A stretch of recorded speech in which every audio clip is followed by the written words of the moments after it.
Darrel Good, Ag Economist, University of Illinois.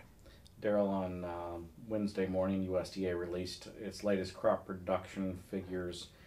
When you took a look at those numbers, I see that you've written that maybe the corn has peaked out given the numbers that came from USDA.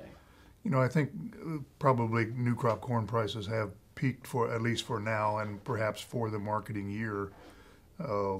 We have to remember that we're still looking at forecasts on crop size, and those numbers can change as we move forward.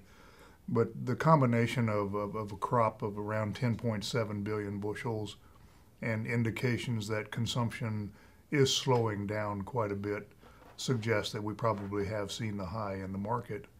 I don't think it's probably useful to get too bearish at this point moving forward. I think there's two issues on the corn balance sheet. One, my opinion is that the production number will get a bit smaller moving forward. I think we will see the estimate of harvested acres come down a bit and perhaps the yield number come down a bit as well. And I also of the opinion that perhaps ethanol demand is stronger than depicted in the balance sheet, which shows a 10% decline in year-over-year use of corn for ethanol. I think we'll probably be a bit stronger than that, perhaps a couple 300 million bushels. So the balance sheet, I think, will end up tighter than what it appears right now. But again, given that prices are 70 cents off their high, I'm not optimistic that we're going to come back and put new highs in the market. Will the balance sheet change very much at the end of this month when USDA releases another update at the marketplace? Well, we'll get the old crop inventory number. So what can change on the balance sheet is the level of beginning stocks for the 2012 marketing year.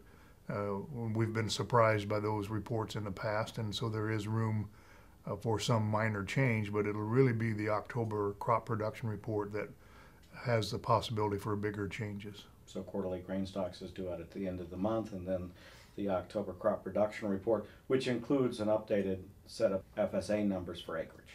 They do incorporate what the FSA has to say about planted acres for those producers participating in the government programs.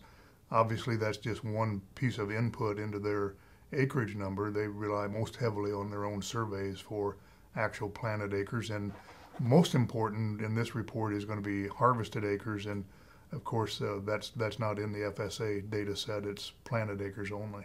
And the October numbers are usually pretty close to the final numbers when they're released in January?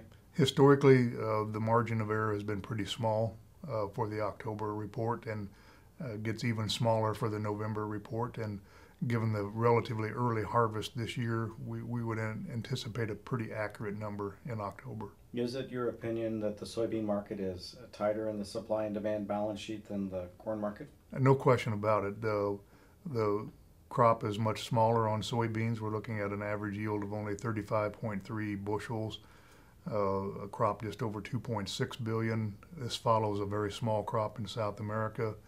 Unlike corn, we really have not seen the kind of slowdown in consumption that's needed. Based on the current forecast of crop size, we need to cut consumption close to 500 million bushels during the year ahead, and that's going to have to be split between the domestic crush and exports. And at this juncture, we really have not made that kind of adjustment in consumption. So I think we have a bit more rationing to do.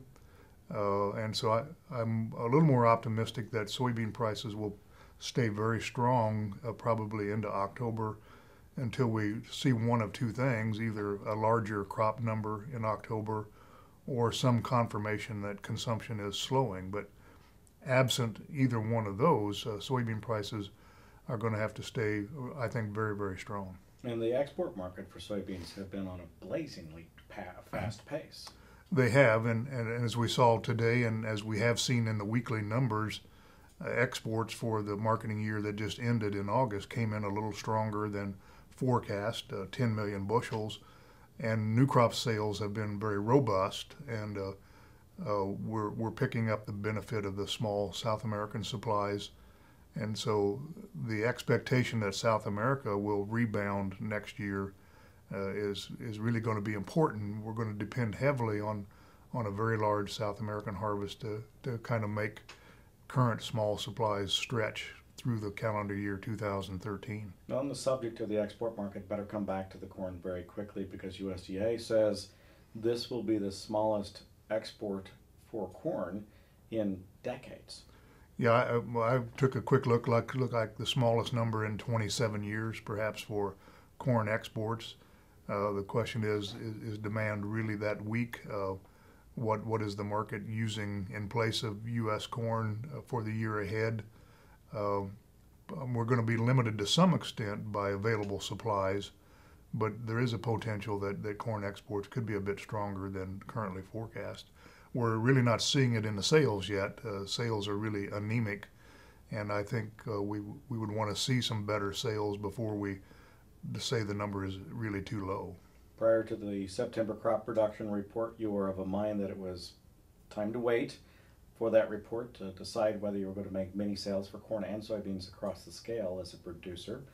Have you come to a decision? Well, I think, what we've been saying is the price structure really does not favor storage of either crop, and the price levels that we've been looking at, $17 beans plus $8 corn. I think we've been of the mind that moving a lot of the crop right out of the field was the best way to go, and I don't think there's really anything in this report that changes that. I think we may have really a little more time on soybeans than on corn, but again, you'd have to speculate on a higher price level rather than being rewarded by the carry in the market. Speaking of rewarding and speculation, would you want to own either of those again on paper? If I've made sales, I don't tend to second guess and want to re-own. That really opens the opportunity for making two mistakes rather than one. So I think just make the sales at these high prices and go on to next year. Thanks so much, Darrell. You're welcome. Darrell Good, Ag Economist at the University of Illinois. I'm Todd Gleason.